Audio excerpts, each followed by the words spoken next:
Bonjour les enfants, je suis ravie de vous retrouver pour une nouvelle histoire. Aujourd'hui, je vais vous raconter l'histoire de Brise.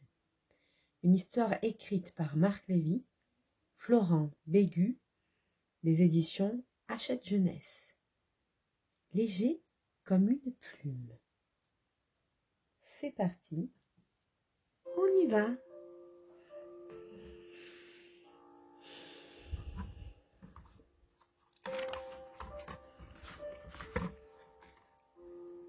Brise était née au pays des vents, dans une vallée joyeuse où coulait une rivière, où se dressaient des arbres majestueux et un village avec des maisons de toutes les couleurs.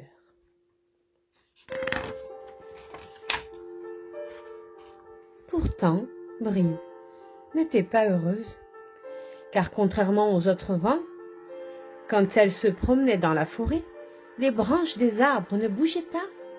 Quand elle gambadait dans la prairie, les fleurs restaient bien droites et se moquaient d'elle, en la traitant de bébé vent. Brise admirait les grands vents lorsqu'ils couraient sur la rivière. L'eau tourbillonnait lorsqu'ils éternuaient dans la rue des villages. Les chapeaux s'envolaient et les fenêtres claquaient.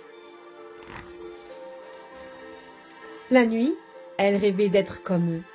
Elle voulait faire courber la cime des arbres au printemps, plier les roseaux des marais en été et virevolter les feuilles en automne.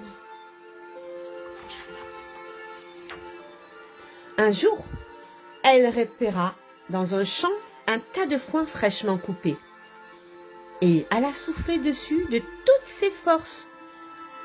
Une brindille se mit à bouger, une autre dégringola et Brise crut qu'elle y était enfin arrivée. Mais elle fut bien déçue en voyant un criquet sortir de la meule en bâillant. « Oh, qui souffle quand je dors ?» demanda-t-il en s'étirant. « C'est moi, » s'excusa Brise. « Je suis désolée, je ne voulais pas te réveiller. »« Oh, ce n'est pas très grave, » répondit le criquet. « Mais à quoi je tue ?» Et Brise, qui avait bien besoin d'un ami, se confia. « Je vois, dit-il, après l'avoir écouté se lamenter. »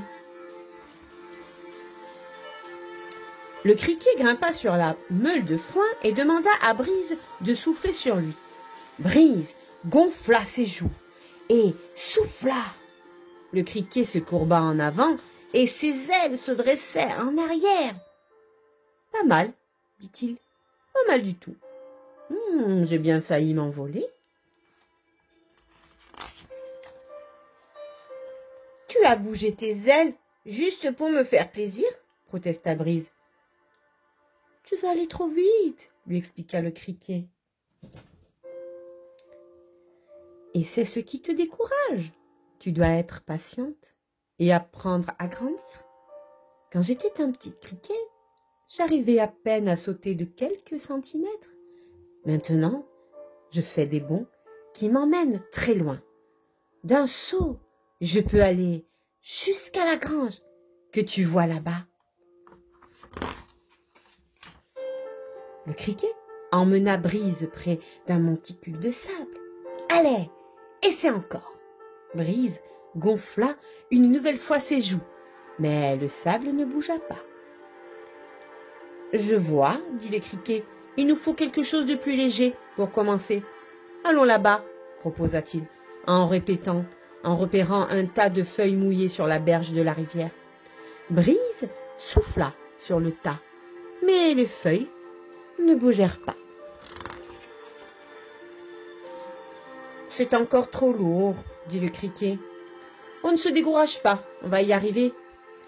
Cherchons quelque chose de beaucoup plus léger. Quelque chose de léger comme... »« Comme quoi ?» demanda Brise. Un moineau bleu picorait près d'eux et le visage du criquet s'illumina. « Comme ça !» s'exclama-t-il en tirant une plume sur une aile de l'oiseau. « Oui !» protesta l'oiseau. Désolé, c'est pour la bonne cause, s'excusa le criquet. Brise souffla sur la plume, et la plume était si légère qu'elle s'envola. Dès qu'elle retombait, Brise soufflait à nouveau, et la plume remontait de plus en plus haut. Brise était si heureuse qu'elle se sentit aussi légère que la plume. Elle grimpa dans le ciel avec elle et continua de souffler de plus en plus fort, si fort que les feuilles des arbres commencèrent à bouger. « Bravo, tu y es arrivé !» s'exclama le criquet. Grâce à la plume si légère, Brise comprit qu'un jour aussi, elle deviendrait un grand vent, capable de souffler tout ce qu'elle voudrait, même les chapeaux des villageois, car c'était de loin ce qu'elle trouvait le plus rigolo. Voilà, c'est terminé. J'espère que cette histoire t'a plu. Si tu as aimé, n'oublie pas de mettre un pouce, un j'aime, d'activer la cloche. Et je te dis à bientôt. Bisous, bisous.